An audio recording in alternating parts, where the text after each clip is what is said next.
کوئی بھی چیز اپنے ذات میں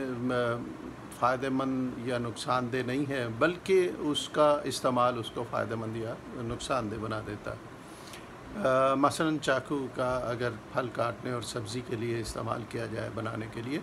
تو فائدہ مند ہے، لیکن اگر کسی کی گردن کاٹنے کے لیے ہو تو نقصان دہ۔ اسی طرح یہ ٹیکنالوجی کا حال ہے کہ ٹیکنالوجی نے جو چیزیں ایجاد کی ہیں ان کا اچھے فائدے بھی ہیں اور اس کے نقصانات بھی ہیں۔ آئیے ایک مثال لے لیتے ہیں ریفریجریٹر کی اور فریزر کی۔ یہ آج کل ان کی بہتات ہے، ہر گھر میں چھوٹا ہو یا بڑا، امیر ہو یا غریب، اس میں فریج ہمیں نظر آتا ہے۔ اب اس فریج میں ہوتا کیا ہے کہ چلیں ٹھنڈا پانی تو ہم نے رکھ لیا یا کوئی اور ایسی چیز ہم نے رکھ لی، لیکن اس میں ہم اور کیا کرتے ہیں کہ جب کھانا بنایا اور بنانے کے بعد جب کھا لیا تو بقایا کھانا ہم اس میں رکھ دیتے ہیں کہ چلو بھئی شام کو کھائیں گے، شام کو کھا لیا بچ گیا تو کل کھا لیں گے۔ یعنی اگر آپ یہ دیکھیں تو ہم اس ریفریجریٹر میں کھانے پینے کی چیزوں کی ذخیرہ اندوزی کرتے ہیں۔ اب اس کا نقصان کیا ہوا، آپ یہ کہ ذہنوں میں یہ سوال آتا ہوگا۔ مجھے یاد ہے کہ ہمارے بچپن کے زمانے میں محلے میں، کیونکہ اس زمانے میں یہ چیزیں عام تو تھیں نہیں، کہیں کہیں خال خال نظر آتی تھی، تو محلے میں ایسا ہوتا تھا کہ جب گھر میں کوئی اچھا کھانا بنتا تھا تو وہ شیئر کیا جاتا تھا۔ محلے میں ہر گھر میں تو نہیں دیا جا سکتا، ایک دو گھر میں لازمی بھیجا تھا۔ یہ روایت تھی اس زمانے کی، اور اگر کسی گھر میں کوئی ضرورت ہے تو وہ مانگنے کے لیے بھی آ جاتے تھے، کوئی اس میں شرم نہیں ہوتی تھی، سالن بھی لے جاتے تھے، روٹی بھی لے جاتے تھے، اور اس طرح جو کھانا ہے وہ بچتا نہیں تھا، کھانا استعمال ہو جاتا تھا۔ دوسرے معنوں میں اگر آپ یہ دیکھیں، محلے میں ایک ضرورت مند کو وہ خوراک پہنچ جاتی تھی، آپ نے کھا لیا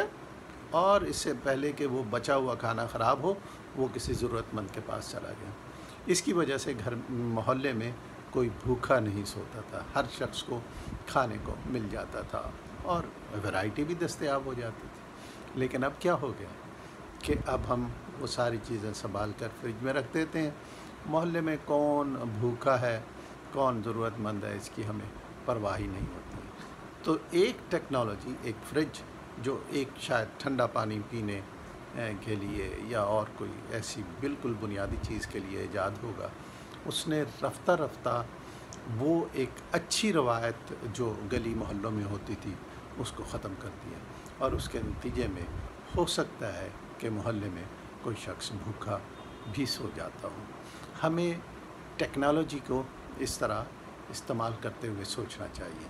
اب جب کہ بقرعید آ گئی ہے تو اب آپ دیکھیے کیا ہوگا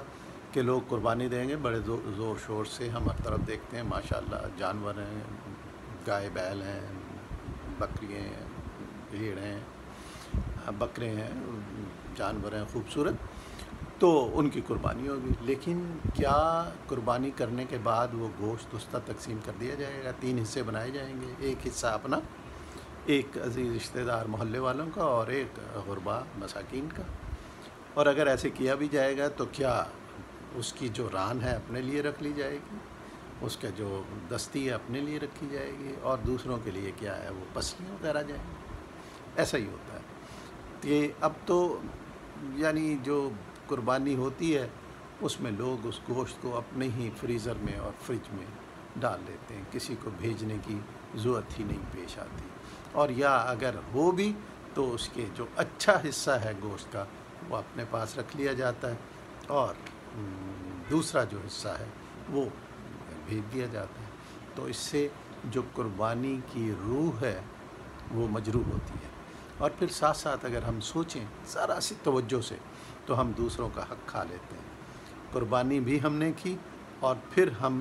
دوسرے کا حق بھی غصب کر گئے، یعنی وہ ران اور جو دستی وغیرہ ساری چیز کی جو بوٹیاں بنانے کے بعد مکس کرنے کے بعد 3 حصے بنا کر تقسیم کرنے تھے وہ ہم نے نہیں کی۔ تو اس کا کیا مطلب ہے کہ ہم نے دوسروں کا حق مان لیا۔ تو لہٰذا ہمیں اس قربانی پہ بطور خاص یہ خیال کرنا چاہیے کہ ہم بکرا سالم اپنے پاس نہ رکھ لیں، یا اس کے جو اچھے حصے ہیں وہ اپنے پاس نہ رکھیں، بلکہ اس کی بوٹیاں بنوائیں، تمام بکرے کی بوٹیاں بنائیں یا گائے کا جو حصہ آپ کے پاس ہے اس کو بنائیں، اسے مکس کریں اور 3 برابر حصے کرنے کے بعد ایک حصہ اپنے پاس رکھیں، باقی 2 حصے جن کا حق بنتا ہے ان تک چلے جائیں، دوسروں کا حق نہ ماریے۔